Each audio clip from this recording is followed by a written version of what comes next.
Hello everyone, welcome to BSP Pharmacy. I am Nikita Gupta and today our topic of discussion is non-aqueous solvents.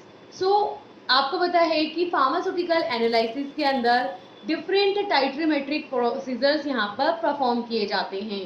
ठीक है, इन titrimetric procedures को perform करने के लिए हमें different solutions को बनाना पड़ता है और इन सॉल्यूशंस को बनाने के लिए ऑब्वियस सी बात है हमें किसी सॉल्वेंट की जरूरत है जिसके अंदर डिसॉल्व करके हम क्या बनाएंगे, अपना सॉल्यूशन बनाएंगे। ठीक है, अब यहाँ पर जो मोस्ट कॉमनली यूज हमारा सॉल्वेंट होता है वो क्या होता है, वाटर होता है। पानी में डिसॉल्व करके हम ज्यादातर बनाते हैं, लेकिन उसको कब हम यूज करते हैं, जब हम एक्वस टाइट्रेशंस परफॉर्म कर रहे होते हैं। लेकिन कुछ कंडीशंस ऐसी होती हैं जब हम एक्वस टाइट्रेशन के थ्रू एक एक्यूरेट रिजल्ट को ऑब्टेन नहीं कर पा रहे होते, तब हम प्रोसीड करते हैं किसको लेके, नॉन एक्वस टाइट्रेशंस को लेकर। और जब हम नॉन एक्वस टाइट्रेशंस परफॉर्म कर रहे होते हैं तब हम वहां पर यूज करते हैं नॉन एक्वस सॉल्वेंट्स। तो यही नॉन एक्वस सॉल्वेंट्स को हम आज यहाँ पर डिस्कस करेंगे कि नॉन एक्वस टाइट्रेशंस में कौन कौन से नॉन एक्वस सॉल्वेंट्स यूज किए जाते हैं, इनका किस तरीके का नेचर होता है और किस तरीके से ये यहाँ पर फार्मास्यूटिकल एनालिसिस के टाइट्रीमेट्रिक प्रोसीजर्स में यूजफुल होते हैं। तो स्टार्ट करते हैं हमारा टॉपिक ऑफ डिस्कशन, जो कि क्या है, non aqueous solvents. Non aqueous solvents के अंदर सबसे पहले ये समझो कि नॉन एक्वस सॉल्वेंट का मतलब क्या है। So a non aqueous solvent are those which do not contain water. नाम से समझ में आ रहा है, नॉन एक्वस यानी कि जो एक्वस नहीं है, यानी कि जिसके अंदर क्या नहीं है, वाटर नहीं है। तो वो जिसके अंदर वाटर नहीं होता है उनको क्या बोलते हैं, नॉन एक्वस सॉल्वेंट बोला जाता है। These used in a non-aqueous titration. So, non-aqueous titration refers a type of a titration in which the analyte is dissolved in a solvent which do not contain water. ठीक है, तो इस तरीके से non aqueous titration वो titration होती है जिसके अंदर जो हम एनालाइट है, जिसको हमें एनालाइज करना है, जिसके बारे में हमें इंफॉर्मेशन पता करनी है, जिसकी कंसंट्रेशन को हमको यहाँ पर आइडेंटिफाई करना है, उसे हम किसके अंदर डिसॉल्व नहीं करेंगे, वाटर के अंदर डिसॉल्व नहीं करेंगे, उस सॉल्वेंट के अंदर डिसॉल्व करेंगे जिसके अंदर वाटर नहीं है। यानी कि वाटर की वहां पर क्या होगी, एब्सेंस, वाटर प्रेजेंट नहीं होगा। उस सॉल्वेंट के अंदर डिसॉल्व करके इस एनालाइट को हम यहाँ पर टाइट्रेशन के अंदर यूज करेंगे। उसको क्या बोलते हैं, नॉन एक्वस टाइट्रेशन बोला जाता है।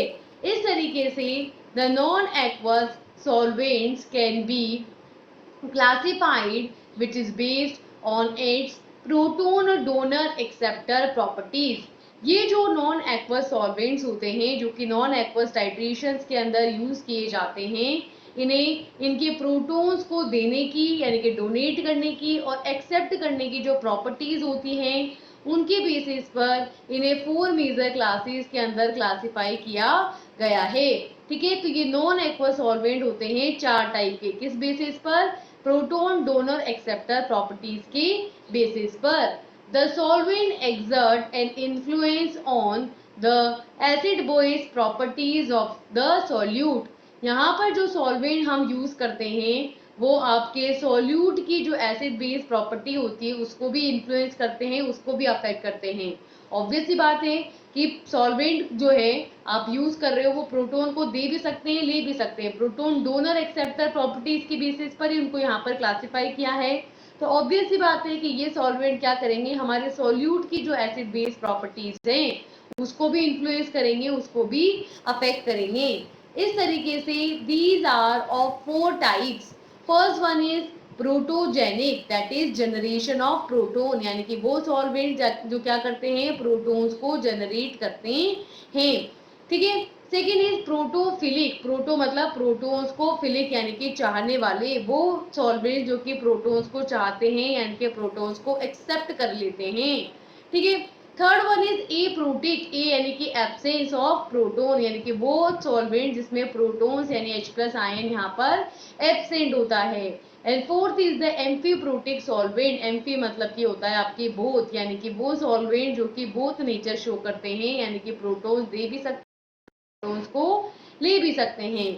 तो इस तरीके से नॉन एक्वा सॉल्वेंट्स को 4 मेजर क्लासेस में क्लासिफाई किया गया है उनके प्रोटोन डोनर एक्सेप्टर प्रॉपर्टीज के बेसिस पर, प्रोटोजेनिक, प्रोटोफिलिक, एप्रोटिक और एम्फीप्रोटिक सॉल्वेंट्स। ठीक है, तो इस तरीके से आपके 4 टाइप के यहाँ पर सॉल्वेंट्स यूज किए जाते हैं। Here the dissociating solvent that is AB dissociate to give a cation that is A plus, or we can say lyoninium ion, and an anion that is B minus which is a Lide ion।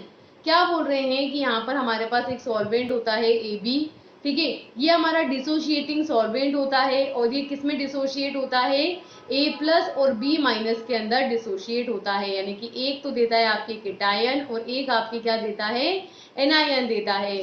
ठीक है, ये जो cation होता है इसे हम क्या बोलते हैं, लायोनीनियम आयन भी इसे यहाँ पर बोला जाता है। और दूसरा होता है आपके B माइनस, जिसे हम जो एनायन होता है उसे हम क्या बोलते हैं, लाइड आयन भी बोल सकते हैं। तो इस तरीके से the lyoninium ion is considered to be the species which is responsible for the acidic character of the solvent, while Lide ion is responsible for the basic properties।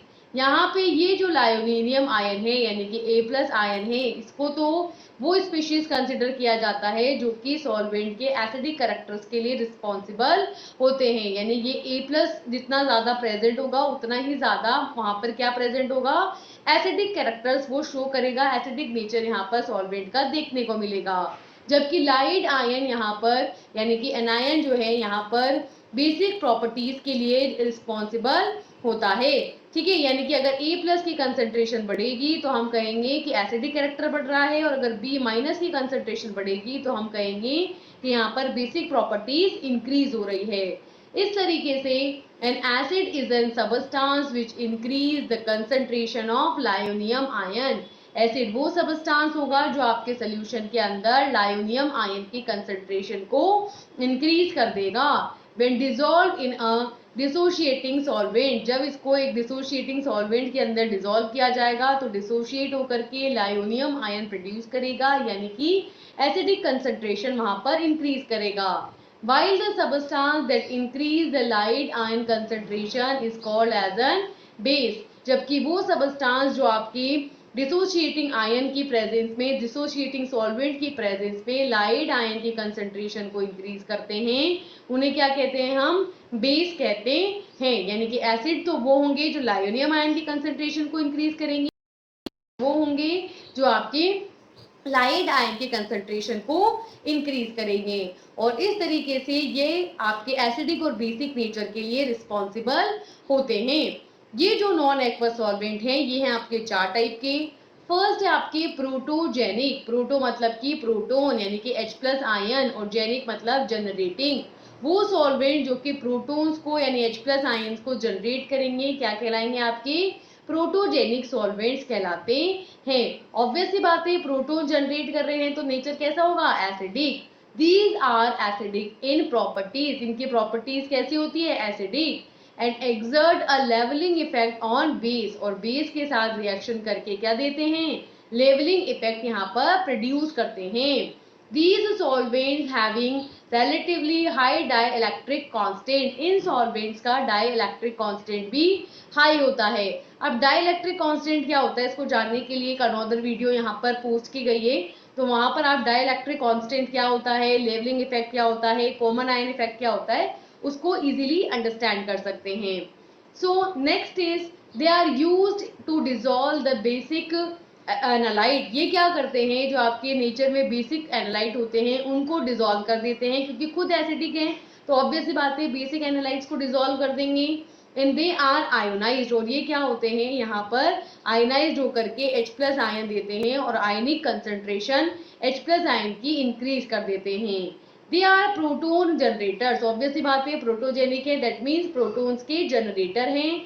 And donate the proton, और proton को generate करके क्या करते हैं, उनको donate करते हैं।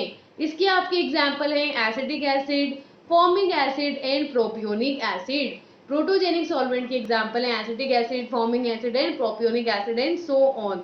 यहाँ पर ये ग्लेशियल एसिटिक एसिड दिखाया गया है, जो लेबोरेटरी के अंदर इस तरीके की बॉटल आपको देखने को मिल जाएगी। ठीक है, सेकेंड होते हैं आपके प्रोटोफिलिक सॉल्वेंट। प्रोटो मतलब कि प्रोटोन यानी H प्लस आयन, और फिलिक मतलब होता है चाहने वाला, या हम इसको बोल सकते हैं लविंग।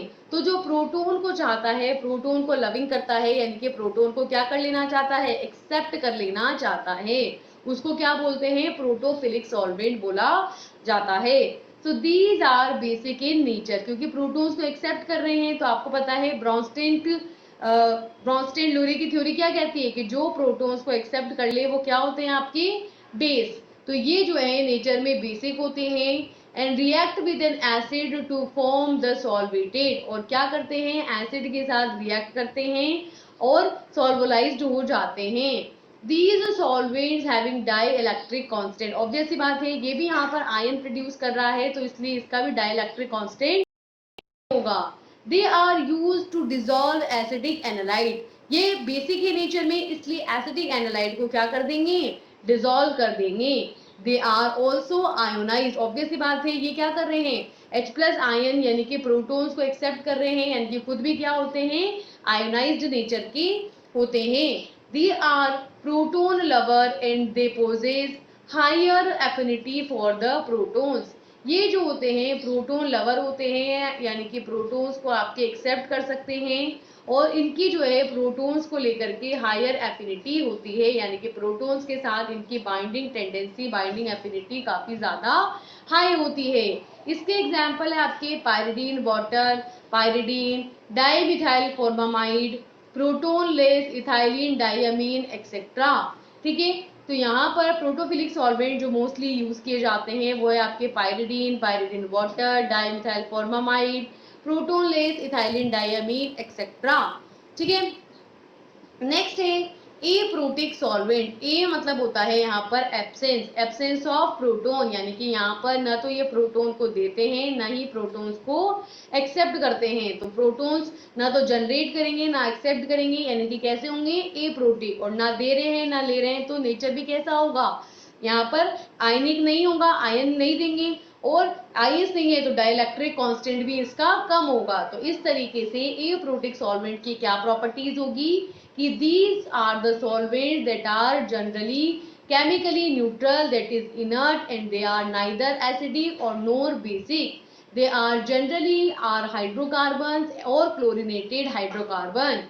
ये जो सॉल्वेंट्स होते हैं जनरली न्यूट्रल नेचर के होते हैं, इनर्ट नेचर के होते हैं, और ना तो इनका नेचर एसिडिक होता है ना ही इनका नेचर बेसिक होता है। ये क्या होते हैं, मोस्टली हाइड्रोकार्बन नेचर के होते हैं या क्लोरीनेटेड हाइड्रोकार्बन्स की फॉर्म में पाए जाते हैं। ये जो सॉल्वेंट्स होंगे इनका डाइलेक्ट्रिक कांस्टेंट भी क्या होगा, लो होगा। So these solvent possess low dielectric constant, इन सॉल्वेंट्स का जो डाइलेक्ट्रिक कांस्टेंट होता है वो भी कम होता है, and they are generally not ionise to give the ions, और ना ही ये यहाँ पर डिसोशिएट होकर के आयनाइज होकर के आयंस भी प्रोड्यूस करते हैं। इनके कॉमन एग्जांपल्स हैं आपके क्लोरोफॉर्म यानी कि ClCl3, बेंजीन और क्लोरोबेंजीन, बेंजीन जिसके अंदर क्लोरीन की सब्स्टिट्यूशन है, chlorobenzene, acetone that is CH3COCH3, acetonitrile dioxane and so on. ठीक है, फोर्थ होते हैं आपके एम्फीप्रोटिक सॉल्वेंट। एम्फी का मतलब होता है बोथ, ठीक है, तो बोथ यहाँ पर बोथ का मतलब है कि प्रोटॉन्स को देंगे भी सही और प्रोटॉन्स को एक्सेप्ट भी कर लेंगे, तो इनका नेचर कैसा होगा, एम्फीप्रोटिक। सो एम्फीप्रोटिक सॉल्वेंट्स वो सॉल्वेंट्स होंगे जो कि एसिडिक नेचर भी शो करेंगे और बेसिक नेचर भी शो करेंगे, और क्योंकि ये H प्लस आयन दे भी रहे हैं ले भी रहे हैं, तो ऑब्वियस सी बात है कि इसके पास ये आयंस भी देंगे, आयंस भी प्रोड्यूस करेंगे, और आयंस प्रोड्यूस करेंगे तो इनका डाइलेक्ट्रिक कांस्टेंट भी वहां पर देखने को मिलेगा। So these are the solvents which possess both the acidic and basic properties. ये वो सॉल्वेंट्स होते हैं जिनकी एसिडिक और बेसिक दोनों तरीके की प्रॉपर्टीज देखने को मिलती है। They work as both the protogenic और प्रोटोफिलिक, ये यहाँ पर प्रोटोजेनिक और प्रोटोफिलिक दोनों की तरह काम करते हैं, यानी कि प्रोटॉन्स को जनरेट भी करते हैं और प्रोटॉन्स को एक्सेप्ट भी कर लेते हैं, यानी कि एसिडिक भी होते हैं और बेसिक भी होते हैं। These solvents possess high dielectric constant, क्योंकि दोनों तरीके का नेचर है तो जैसी सिचुएशन होगी वैसे काम करके आयंस देंगे, इसलिए इनका डाई इलेक्ट्रिक कांस्टेंट भी हाई होता है। And they are partially ionise, लेकिन आयनाइजेशन जो होता है इनका वो पार्शियल होता है। So the ionic product of the liberated ion is less than the water, इसीलिए जो आयंस यहाँ पे प्रोड्यूस होंगे उनका जो आयनिक प्रोडक्ट होगा वो वाटर से कम होगा। इसका एग्जाम्पल है methyl alcohol, ethanol, isopropyl alcohol etcetera. ठीक है, यहाँ पर एम्फीप्रोटिक सॉल्वेंट का एग्जाम्पल होता है आपके मिथाइल अल्कोहल यानी कि CH3OH, इथेनॉल यानी कि C2H5OH, आइसोप्रोपाइल अल्कोहल एक्सेट्रा। ठीक है, तो ये वो सॉल्वेंट्स होते हैं जो यहाँ पर नॉन एक्वस सॉल्वेंट के फॉर्म में यूज किए जाते हैं। तो इसी तरीके के इंफॉर्मेटिव कंटेंट को जानने के लिए जुड़े रहें बीएसपी फार्मेसी के साथ और डाउनलोड करें प्ले स्टोर से बीएसपी फार्मेसी ऑफिशियल ऐप और फार्मास्यूटिकल एनालिसिस के कंसेप्ट को बनाएं स्ट्रॉन्ग।